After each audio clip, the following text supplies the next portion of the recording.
Hello friends. पिछले video में हमने पढ़ा था श्रोडिंगर इक्वेशन और उसके सॉल्यूशंस के बारे में। आज हम पढ़ेंगे श्रोडिंगर इक्वेशन का कैसे यूज करके डिफरेंट 1D प्रॉब्लम को हम सॉल्व कर सकते हैं। जो हमारी पहली 1D प्रॉब्लम यहाँ पे हमने कंसिडर की है वो है इनफाइनाइट स्क्वायरेबल पोटेंशियल।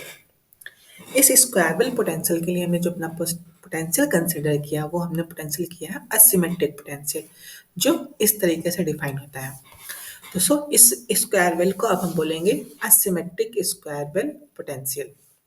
इसके लिए जो पोटेंशियल है वो इस तरीके से डिफाइन होता है, यानी जो हमारा पोटेंशियल एक सर्टेन रीजन में जीरो है, आउटसाइड दिस रीजन पोटेंशियल हमारा जो है इनफाइनाइट है। जैसा कि इस फिगर में दिखाया है, ये हमारा रीजन 1 हो गया, ये रीजन 2 हो गया। रीजन 1 एंड 2 दोनों ही आउटसाइड ऑफ द वेल है, यहाँ पे पोटेंशियल हमारा इनफाइनाइट है और इनसाइड द वेल पोटेंशियल हमारा जीरो है।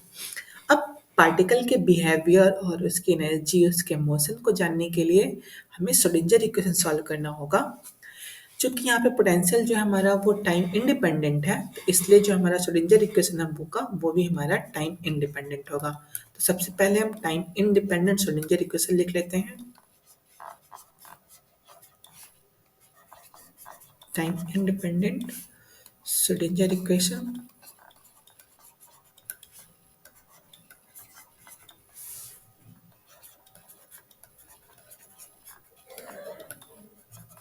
क्या होता है, minus H cut square by 2m d2 upon dx2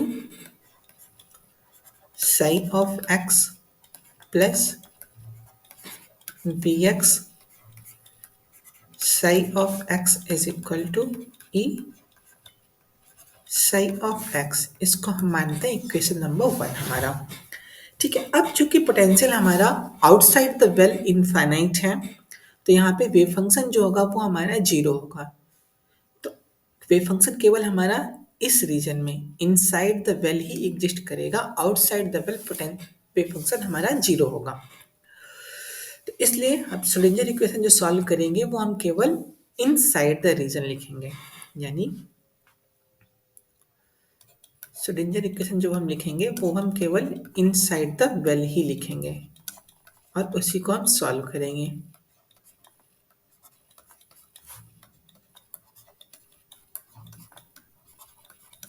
for the reason zero, इसको हम इक्वेशन नंबर 2 करते हैं।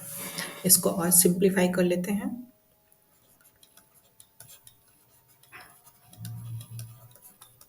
psi of x is equal to minus 2me upon h cut square psi of x। ये हो गया हमारा इक्वेशन नंबर 3। अब हम यहाँ पे कंसिडर करते हैं कि k square is equal to 2me upon h cut square, ये इक्वेशन नंबर 4। अब k स्क्वायर की वैल्यू हम इक्वेशन नंबर 3 में पुट कर देते हैं, तो हमें क्या मिल जाएगा, ये हो जाएगा d2 upon dx2 psi of x plus k square psi of x is equal to 0। ये जो है इक्वेशन हमारा 5 हो गया। ये हमारा इक्वेशन जो है सेकेंड ऑर्डर डिफरेंशियल इक्वेशन है जो कि होमोजीनियस है। इसके जो सोल्यूशन होंगे वो क्या होंगे,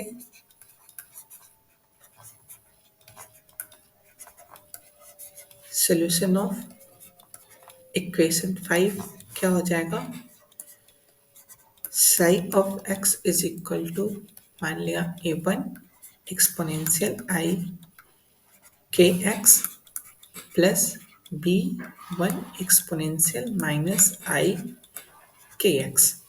ये a1 और b1 हमारे सब कांस्टेंट हैं, या इसका दूसरा सोल्यूशन जो होगा वो क्या होगा, psi of x is equal to a sin kx plus b cos kx। ये हो गया हमारा इक्वेशन नंबर 6। अब हमें a और b की वैल्यू फाइंड आउट करनी, जो हमारा कांस्टेंट है। तो हम क्या करेंगे, apply the boundary condition.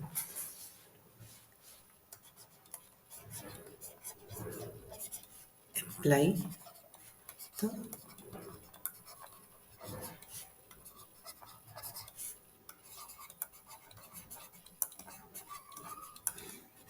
Boundary conditions. Boundary condition क्या है हमारा, जो हमारा पहले हमने बताया था कि रीजन 1 and 2 में वेव फंक्शन हमारा जीरो होगा, यानी psi x is equal to zero at x equal to zero. ये हमारी पहली बाउंड्री कंडीशन है। दूसरी बाउंड्री कंडीशन क्या है,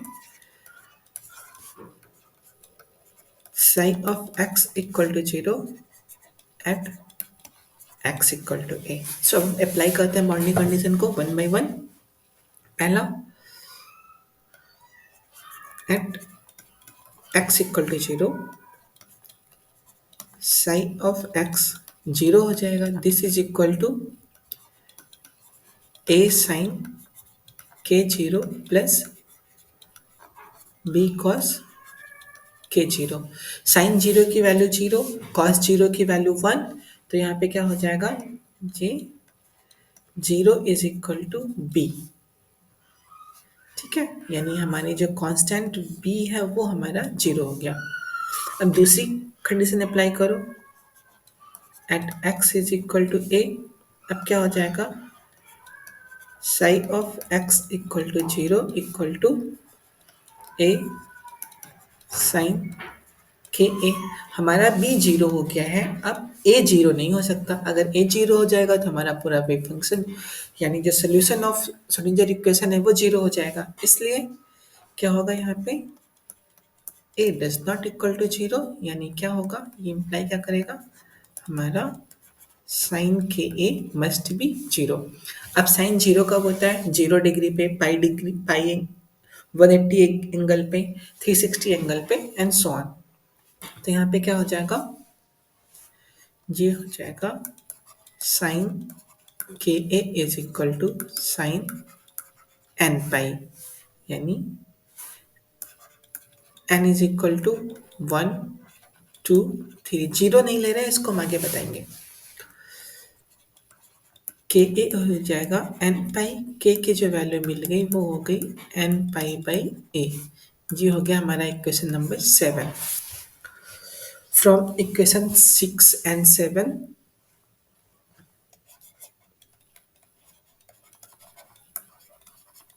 फ्रॉम इक्वेशन 6 and 7 जो हमारा वेव फंक्शन है वो क्या मिल गया, psi x is equal to a sine n pi by a x, n is equal to 1 2 3 and so on. ठीक है, ये हमारा वेव फंक्शन हो गया। इसको हम नाम दे देते हैं इक्वेशन नंबर 8। अब एनर्जी क्या होगी,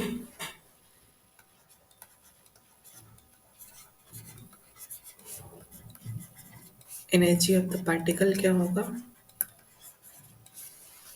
वो होगा हमारा E इज इक्वल टू के square h cut square upon 2m। के की वैल्यू पुट कर देते हैं हम यहाँ पे, तो क्या हो जाएगा, n square pi square h cut square upon 2m a square, n is equal to 1 2 3 and so on. यानी जो एनर्जी हो गई E n is equal to n square pi square h cut square upon 2m a square. यानी यहाँ पे जो energy है वो हमारी एन की वैल्यू पर डिपेंड कर रही है, एन 1 2 3, यानी एनर्जी जो है वो हमारी डिस्क्रीट है, कॉन्टिन्यूस नहीं है। अब नेक्स्ट काम क्या है हमारा, वेव फंक्शन को नॉर्मलाइज करना। तो नॉर्मलाइज्ड वेव फंक्शन क्या होगा,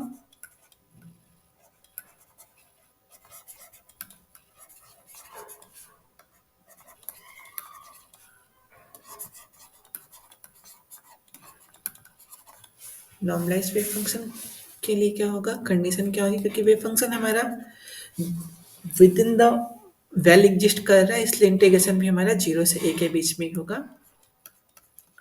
psi star x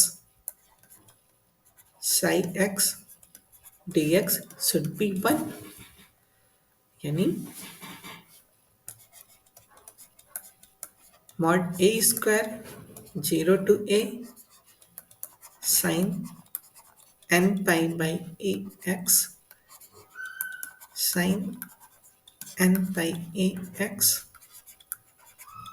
d x is equal to 1। ये क्या हो गया? Mod a square 0 to a sine square n pi a x d x is equal to 1। हमें पता है कॉस टू थीटा क्या होता है? 1 minus two sine square theta. यहाँ पे अप्लाई कर देते हैं हम इसकी। तो क्या हो गया ये? Mod a square 1/2 0 to a 1 minus cos 2n pi a x d x should be 1। फिर क्या हो जाएगा ये? Mod a square 1/2 x limit 0 to a minus a upon 2n pi sine 2n pi a x 0 to a, right. तो क्या मिलेगा? ये should equal to 1। तो हमें क्या मिलेगा? Mod a square 1/2 a is equal to 1। क्या हो गया? मॉड ए की जो वैल्यू आई वो आई हमें 2/a मॉड ए, या आप सिंपल सा इसको ए भी बोल सकते हो। तो हमारा नॉर्मलाइज्ड वेव फंक्शन क्या हो गया?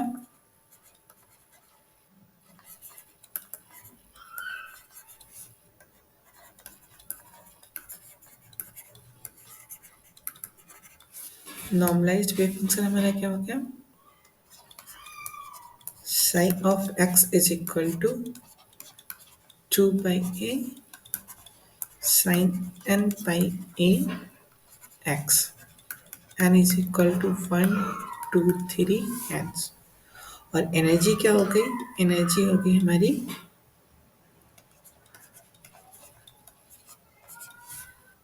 ई n n square pi square h cut square upon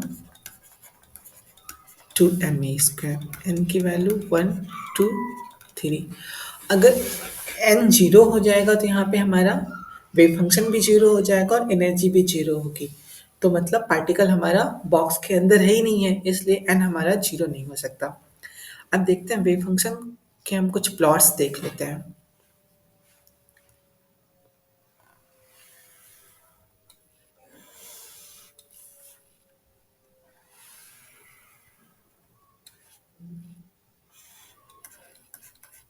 x 0 A, right.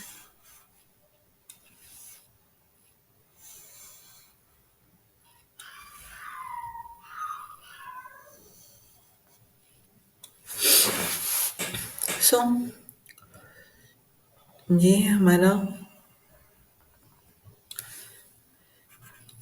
n is equal to 1 level 2 and 3। ये हमारा होगा साइवन एक्स, ये है हमारा साई 2x,